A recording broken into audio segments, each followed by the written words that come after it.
एक बच्चा मुझसे पूछता है कि सर, मैं अपने आसपास के हालात को देखकर बड़ा परेशान हो जाता हूँ। जवाब तो मेरे पास रेडीमेड था, लेकिन रेडीमेड जवाब से कभी कोई संतुष्ट नहीं होता। चलिए दोस्तों, जो उसे कहा वो आपको भी सुनाता हूँ। एक छोटी सी कहानी सुनाता हूँ। एक बार की बात है, एक गांव में एक किसान था। किसान के पास अपने खेत खलिहान थे और उसके पास एक सफ़ेद घोड़ा था, बेशकीमती था। उसके घोड़े को देखकर आसपास के सारे लोग उसकी बड़ी तारीफ करते थे। एक दिन हुआ कुछ ऐसा कि उसका घोड़ा भाग गया। अब जब उसका घोड़ा भाग गया तो आसपास के लोग आए, घोड़ा दिखाई नहीं दिया तो उससे पूछा, अरे भैया, तुम्हारा घोड़ा नहीं दिखाई दे रहा, कहाँ गया? उसने दुखी मन से कहा कि मेरा घोड़ा सुबह सुबह कहीं भाग गया।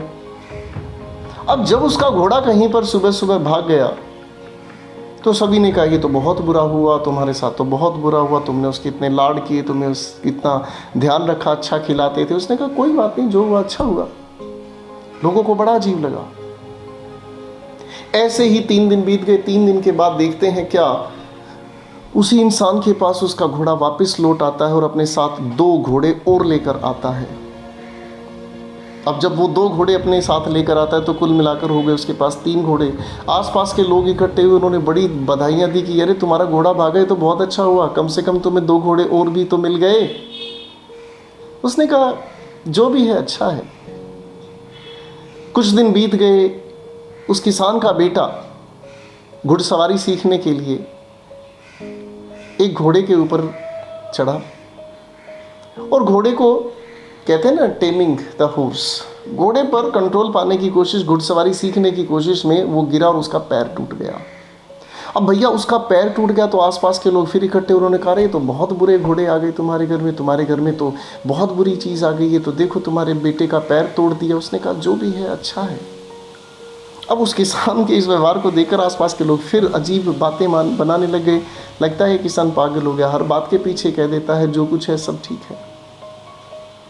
कुछ दिन बीत गए, बेटा बीमार हो गया, सारा काम उस किसान को करना पड़ा, लेकिन चेहरे पर शिकन नहीं थी। कुछ दिन बीते। उस ज़माने में सैनिकों की भर्ती जब हुआ करती थी, सेना में जब उन्हें भर्ती किया जाता था तो कोई फॉर्म नहीं निकलते थे जैसे आज निकलते हैं। तो सेनापति साहब खुद निकलते थे और हर घर जाते थे। जहाँ जो अच्छा लड़का हेल्दी होता था उसे सेना में डायरेक्ट भर्ती कर लिया जाता था। उसके घर पर पहुँचे तो बेटे को देखा, बेटा अच्छा हेल्दी बच्चा, कोई दिक्कत नहीं, लेकिन पैर में फ्रैक्चर होने की वजह से उसका सिलेक्शन नहीं हो पाया। और उस समय सेना में भेजने के लिए कभी भी माता पिता तैयार नहीं होते थे, क्योंकि उनका जीवन कब तक है अनिश्चित हो जाता था। इसलिए कोई भी पिता या माता अपने बच्चे को सेना में भेजकर खुश नहीं हुआ करता था।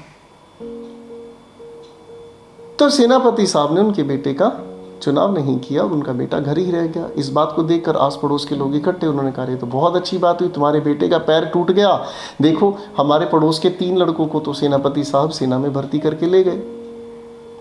किसान ने कहा, जो भी है अच्छा है। आपको एक छोटा सा ये किस्सा मैं जो सुना रहा हूँ ना, इस किस्से को बड़े ध्यान से समझने की कोशिश करना। कुछ चीज़ें आपके लिए नेगेटिव लोग बनाते हैं, कुछ चीज़ें आपके लिए पॉजिटिव लोग बनाते हैं। चीज़ें नेगेटिव या पॉजिटिव नहीं होती, सिर्फ हमारे देखने का तरीका उनके लिए नेगेटिव या पॉजिटिव होता है। किसान का घोड़ा भाग गया, वो चाहता तो इस बात को नेगेटिव ले सकता था, आसपास के लोगों ने भी उसको नेगेटिविटी ही देने की कोशिश की, लेकिन उसका मन नहीं माना, उसने नहीं स्वीकारा इस बात को। उसने कहा, जो कुछ है अच्छा है। घोड़ा अपने साथ 2 घोड़े और लेकर आ गया। अगर फाइनेंशियली हम सोचे तो उसके लिए बड़ा अच्छा प्रॉफिट था। इसके बाद आगे आप देखते हैं तो उस बेटे का पैर टूटना लोगों ने नेगेटिविटी दिखाई, लेकिन वो नेगेटिव नहीं हुआ। सेना में भर्ती होना कोई भी नहीं चाहता था, भर्ती नहीं हो पाया, शायद उसी पैर टूटने की वजह से। आप किस चीज़ को नेगेटिव लेते हैं, आप किस चीज़ को पॉजिटिव लेते हैं, आप इस चीज़ के लिए खुद जिम्मेदार हैं। एक बहुत अच्छी बात है, हमेशा याद रखिएगा, मजाक में कही गई है और इसी चीज़ को लिटरेचर में एपिग्राम कहा जाता है। मजाक में लेकिन गहरी बात कहना। कि जिंदगी के मजे लो, वरना जिंदगी तो तुम्हारे मजे ले ही रही है। हर चीज को पॉजिटिव लेना शुरू कर दो बच्चों, वरना कोरोना पॉजिटिव तो है ही। तो मस्त रहें, स्वस्थ रहें और व्यस्त रहें। मस्त रहेगा मतलब किसी की परवाह ना करें, सिर्फ अपने लक्ष्य की प्राप्ति की तरफ आगे बढ़ते रहें। व्यस्त रहें, मेहनत करें, स्ट्रगल करें, जितना मेहनत कर सकते हैं उतना ही अच्छा परिणाम होगा। और स्वस्थ रहें, थोड़ी थोड़ी एक्सरसाइज करते रहें। मन से भी अपने आप को शुद्ध रखें और शरीर से भी अपने आप को शुद्ध रखें।